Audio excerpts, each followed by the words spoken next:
Hey guys, welcome back. Hadn't made a video in a while because I went on vacation to India, and just so happens the last day I got super sick, probably one of the worst colds I've ever had. So the first 2 days back home, I slept like the whole 2 days. But anyways, before I left, I did do a couple little projects on the car, and also went to the swap meet in Moultrie with Adam, my cousin. So I'm going to share a little bit of those videos with you at the end of this. But I just wanted to give you guys an update on what all's going on with the car, what all parts have came in, and kind of ideas that I'm working with right now. So before I left, I went ahead and finished up this manifold.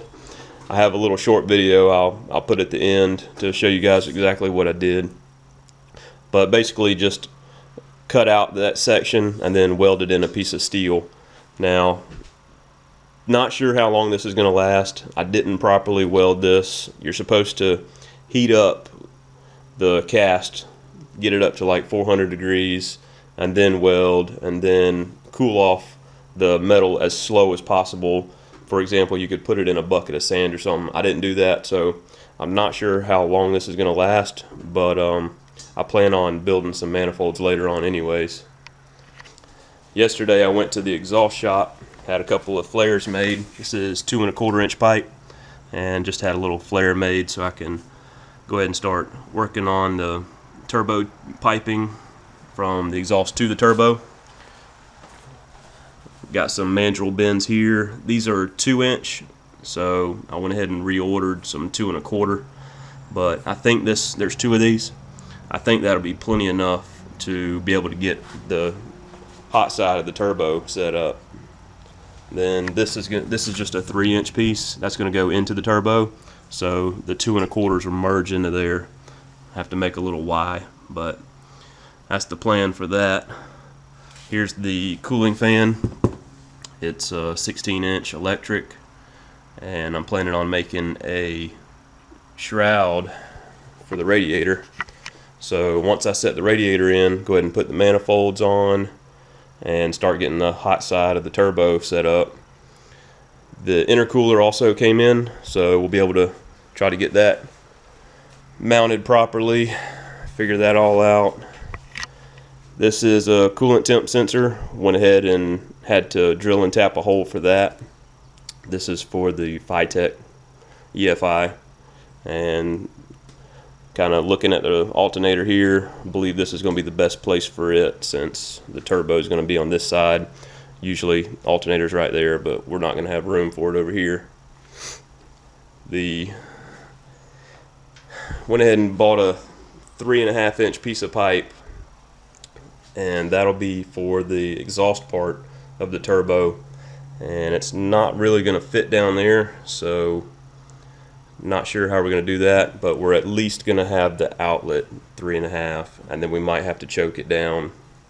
Not sure yet. But now also, before I left, the fuel filler neck came in. You can see that's mounted in there. I tried to get the fuel tank in, but it's just too difficult to do by myself. This grommet, trying to get it to slip over the filler neck is super difficult, even trying to heat it up. Also put me a fuel return there, and my sending unit that I modified, it's in there. And I did take a short video of modifying that sending unit and installing it, and also a short video of welding this up, so I'm going to add that to the end of this video along with the swap meet that me and Adam went to. And this is just the stuff I got at swap meet. It's Scotch Brights. These were $1 a piece, which is super cheap.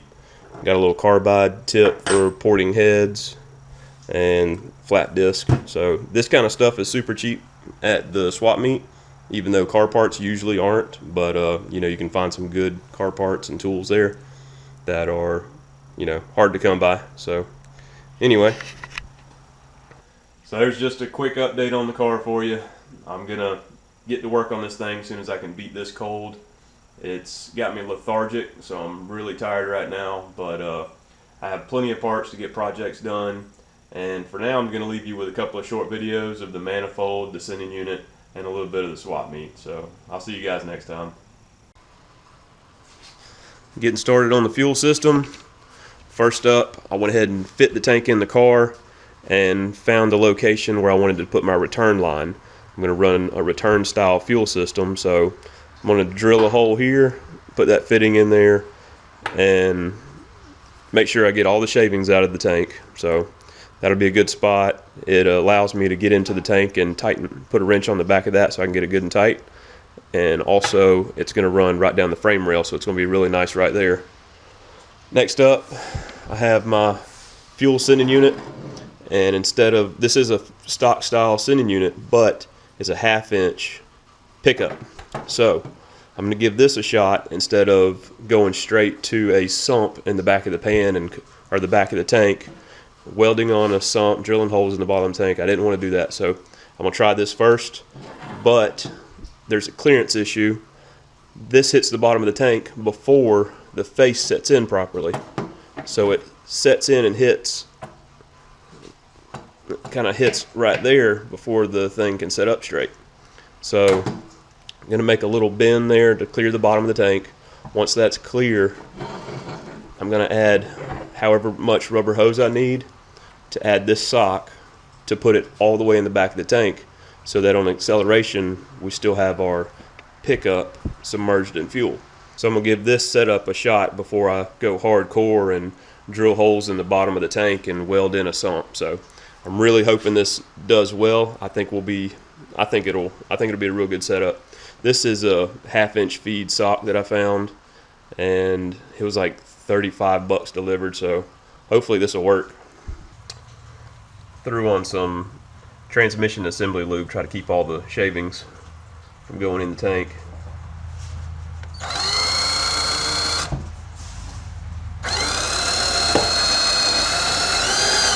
I have a pretty good sized burr on the inside. My deburr tool won't get in there, so I just have a chainsaw sharpener file here.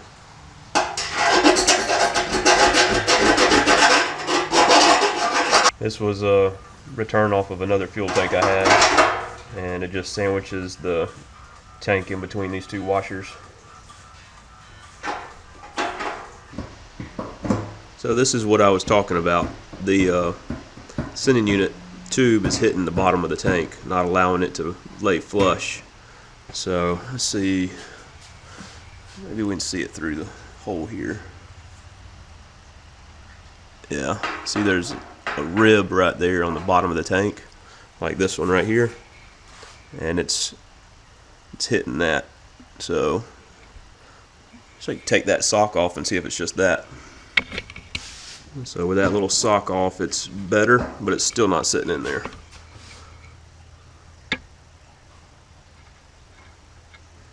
Need to put just a little bend in this. So what I have here is a 1/2 inch socket which slides over this real nice, and it's set up in the vise. I'm just going to give it a little bend. Also have a little extension for some leverage.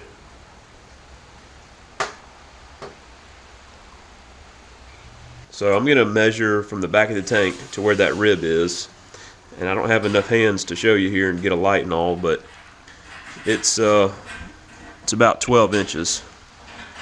So what I did was, from the end of this to the end of this is 12 inches. That should give me enough to overhang over my sending unit here.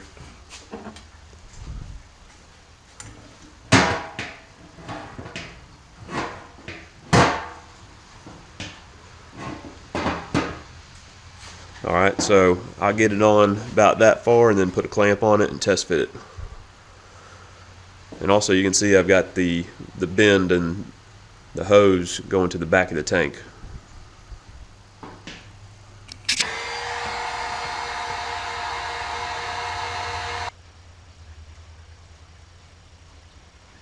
I took the sending unit float off, and also that clamp's not tight because it's just test fit, but it's hard to show you, but that thing goes all the way to the back of the tank, and that mounts flush. So I'm going to put the clamp on it, and we're going to be good to go.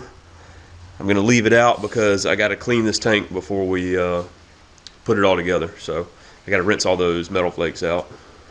I'm prepping this to weld it shut, but first off, I just wanted to show you guys that I'm not really hurting the flow here. So if you look at that, that's a little over 1.5 inches, and then this way almost 2 inches, about 1.75 inches, and all I'm doing is just welding a flat piece. So you can see that's going to have plenty of flow for one cylinder.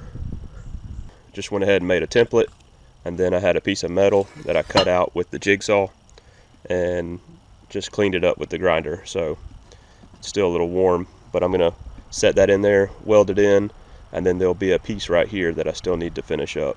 So I'll get another piece and weld it in right there. Okay, I got my piece of metal welded in, have a second piece right there, but I went ahead and made welds like in an X shape to keep the heat dispersed while welding, so that's why there's so many welds. I didn't run just a solid bead. Now, where these are joined, I might go ahead and just grind this down and make sure there's no pinholes or anything around there, but I'm pretty sure I got it welded up nice. Now, I'm not recommending you guys do this. This is kind of a test, so I don't know if this is going to hold up or not, so we'll find out. Hey guys, welcome back. It's Friday the 22nd of November. We're at the Moultrie swap meet and car show. Got Adam with us, Abby. So, we're going to take a walk through the parts and all first, parts and swap meet. Then we'll go check out some cars in a little bit.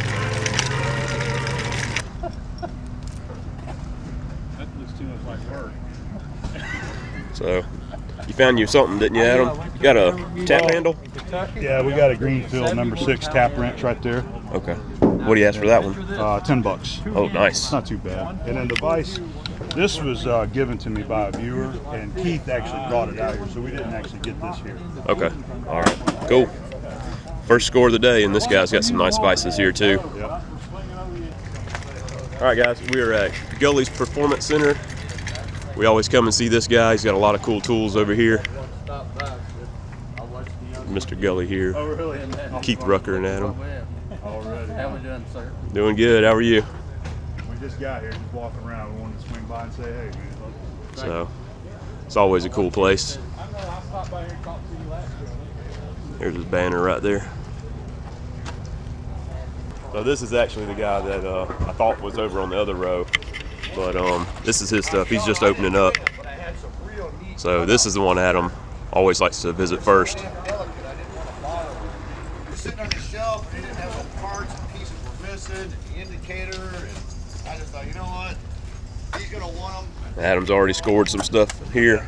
Got some big Brown and Sharp indicator stands, and then these are just incomplete sets of them right here. Nice. That's the smaller version of it.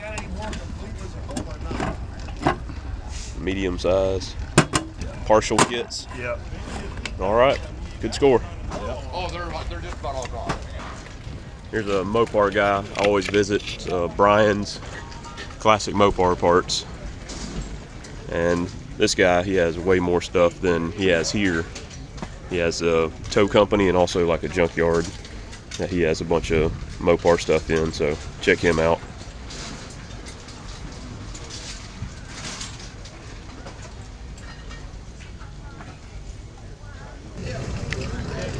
So a couple of guys around here that have just tons of intake manifolds. So good place to find this kind of stuff. Some of the prices are kind of high sometimes, but every once in a while you find a good deal. Found some Mopar rims here, and these are the caps that I want to get, but he's selling these as a set with the rims. So I'm not going to get those, but that's what I'm looking for the Valiant. So in the swap meet section, there's a lot of just random stuff other than car parts and all, machining stuff, but also this gas tank with a, or a gas pump with a TV in it. All kind of just random stuff. Oh boy, then we have that. I bought it. What all do you have? That's awesome. How cool is that? Look at this one.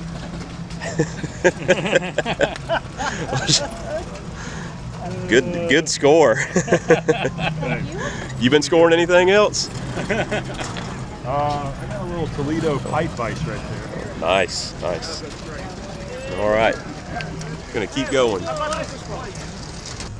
So if you're looking for like little tools and abrasives and stuff like that, this is like the best place because these things are so cheap, like $1 for that. And hardware stores and stuff like that, they're 2-3 times that. So we've been in the parts area 3 hours, and that's what we haven't seen yet.